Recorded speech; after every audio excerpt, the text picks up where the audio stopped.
So that's the road angel, traffic angel. Yeah, that's the DVR recorder, isn't it? Yeah, the camera system. The camera system that records it. I mean, he's showing a spinny drive, but they do use solid state now, don't you? Yeah, SSDs. State, yeah. I love the cameras. They're beautiful. Yeah. I do like those. Yeah.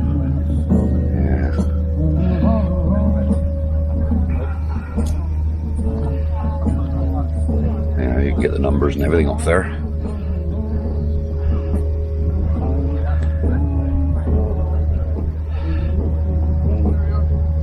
And that's the one I'm going to interview now. And I'm doing a free prize draw, which is pointless because I've already won. There you go. Stop my engine. Right. I think we're all there. Yeah. Okay. Oh no, I just need to get a Right. device. Okay, oh yeah, right.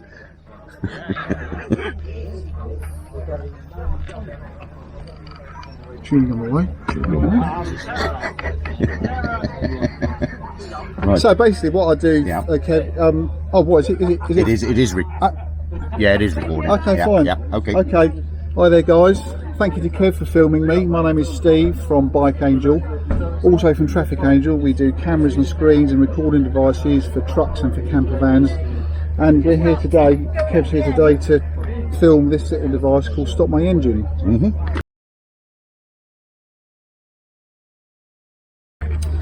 Stop My Engine is a 5-wire system that you can fit to any 12-volt vehicle. You've got a 24-volt vehicle, you can use a dropper, no problem.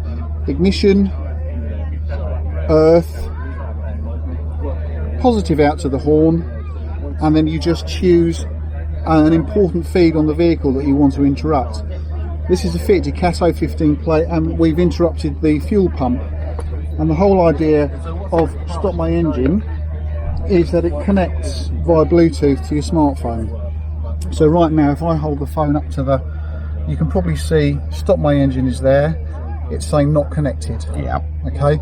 So we turn the ignition on the vehicle, and we should see Stop My Engine now is connected. Now connected. Yes. Now yes, connected. I can see that. Yes. So the idea of Stop My Engine is to deter the opportunist thief. Mm-hmm. A lot of cars and a lot of bikes are getting stolen off drivers and riders while they're actually riding, so it's hijacking. So this is an anti-hijack device, but also an anti-hot wiring device. So we fitted the vehicle out with Stop My Engine, and we've decided to interrupt the fuel pump. Yeah, yeah. Okay, so what I'll do now is I'll turn the engine on. So the engine's running and you're driving, and your vehicle is now connected to Stop My Engine via Bluetooth. Via Bluetooth, yeah.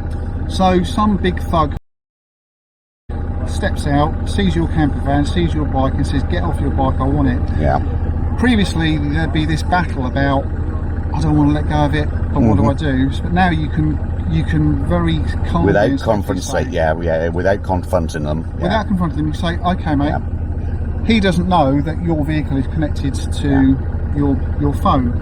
So what we'll do now is, I'll mimic the guy driving off, but I'll also. What I'll also do is I'll mimic the vehicle going out of Bluetooth range. Okay, so I'll just turn Bluetooth off. Yeah. Okay. And so the guy's driving along, and you'll hear very soon the engine is now dying. Yeah. The engine is now dying. You can see my foot's not on the pedal. That's it. Okay. Now the engine has died. Yeah. And so the vehicle has come to a safe stop. Safe stop. Slow stop. And then the horn is going to start blaring away any second. Come on, horn. There it goes. Now the horn's blaring. Yeah. So now I'll mimic coming back onto Bluetooth connectivity to be able to turn it back off. As soon as it's reconnected to the Bluetooth, it's turned itself. Absolutely. Yeah. So in effect, what's happened is what you've been able to do is you've allowed the thief to take your vehicle. He's gone 30 yards down the road, Out of Bluetooth range. Out of Bluetooth range. The engine is beginning to stutter. Yeah. And then another... Which brings them to a slower stop than if it just cut out. Because, I mean, if it just cut out, then you know, as much as you wish harm on your thief... I'd love to kill them. I would love to kill them. But as much as... We have to bear in mind safety on the road, because other riders and drivers are out there. So you can't bring it to an absolute dead stop. Yeah. So you bring it safely to a stop. Then the thief is discombobulated, great English word that. He doesn't know what's happening, then the horn comes on. And so 9 times out of 10, he's going to say, sack this for game of soldiers. And he'll leg it. I'm off. And then you can observe, you can be calling the police if you want to, you can be calling mates if you want to, but you're not involved in confrontation. That's right. But down the road, the vehicle has stopped. And then when he's disappeared, a good tip would be to always hide a spare set of keys, because he might nick your keys. And have a spare set of keys on them. But if he doesn't nick your keys, then you can just simply come back and you reconnect to your vehicle. And as you can see, I can now start the vehicle. You can restart now, because you're back in Bluetooth range.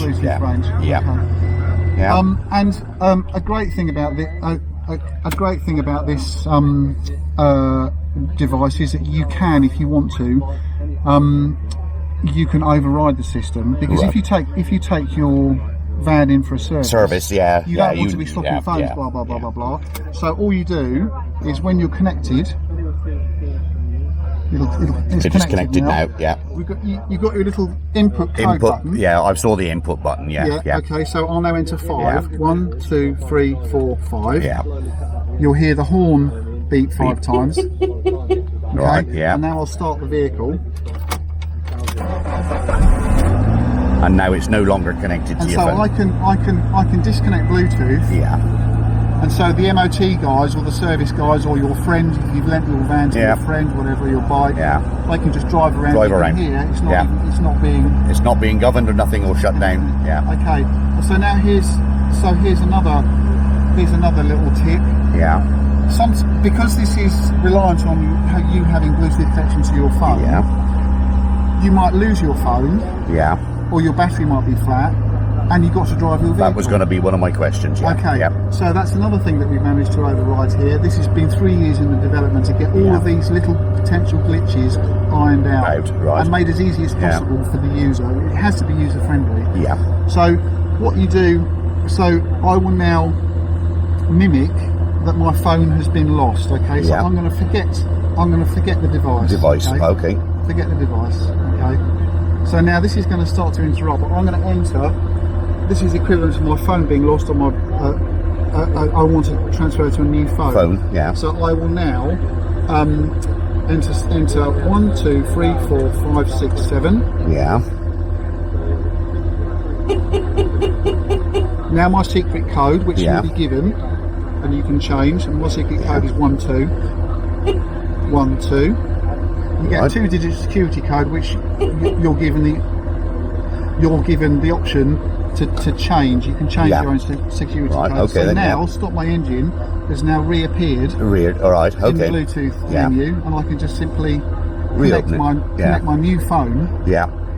To my because that puts it to search for Bluetooth connections. And now you hear 2 beeps. That tells you you're connected. So now it's connected to that again. If somebody finds your old phone and it's got and you had StopMyEngine in the Bluetooth menu, that StopMyEngine address has now become defunct. Oh right, okay, So this address is now taking precedence, and somebody can come with your old phone, approach your vehicle, it'll have StopMyEngine, but it won't ever connect. So they just forget the device. So it's a waste of time then. I follow. And so this is it takes a couple of minutes. That's all it takes, is to actually learn the menu. It's not a difficult menu at all. And we believe that StopMyEngine has a much greater advantage than so many of the immobilisers and trackers, because immobilisers can be got over quite quickly. Trackers only tell you where your stolen vehicle is. I've got a tracker in mine, but just tells you where it is until they've pulled over and searched the van and got rid of it. And you can get tracker sweepers, and they can find a tracker in no time. But how gifted does a thief have to be in order for this to then start stuttering? Then the horn comes on in the middle of a theft, and then think, what's happening. Yeah. He won't know that you've interrupted the fuel injection system or the fuel pump or the ignition, and he won't know where to start looking. Yeah, that's right. They don't know where to start looking to start with. And by that time, you know, your usually vehicle... is what they do is they'll nick the van, they'll drive a mile down the road, then they pull over to look for it. Yeah. But it's not going to get that far. It's not going to get that far. It gets 100 yards max. Yeah. And you can actually watch your vehicle. But if the vehicle, another great thing about the horn coming on is if your vehicle does a right turn, and say it's a city theft, you can just hear the horn. So you can audibly trace where it is. Your beloved. And that's it. That's it. That's good. 115 plus VAT. 115 plus VAT. You can't go wrong with that. You cannot go wrong with that. Okay, thank you very much. Thank you very much, mate.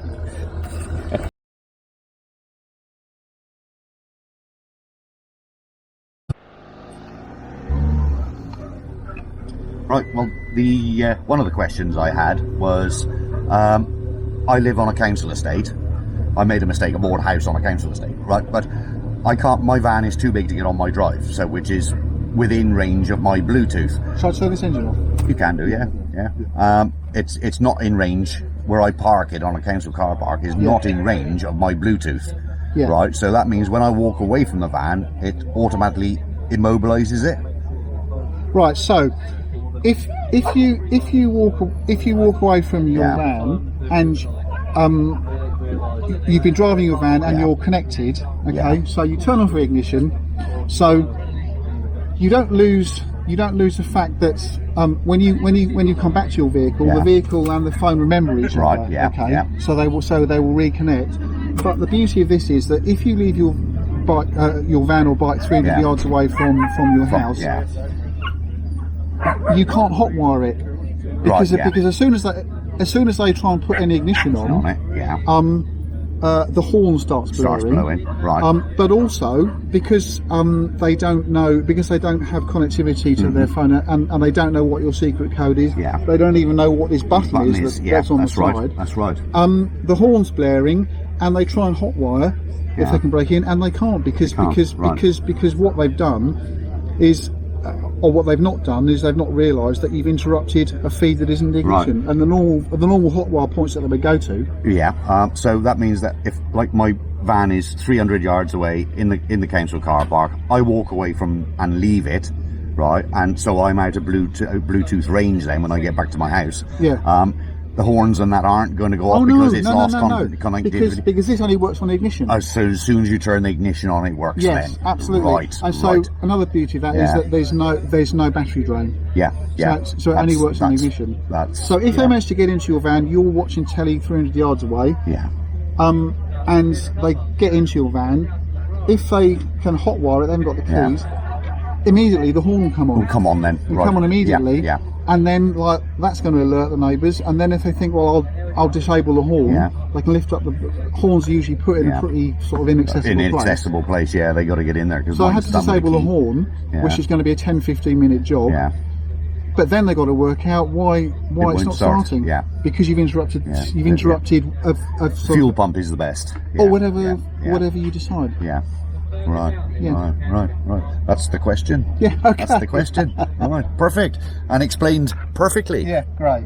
Thank you.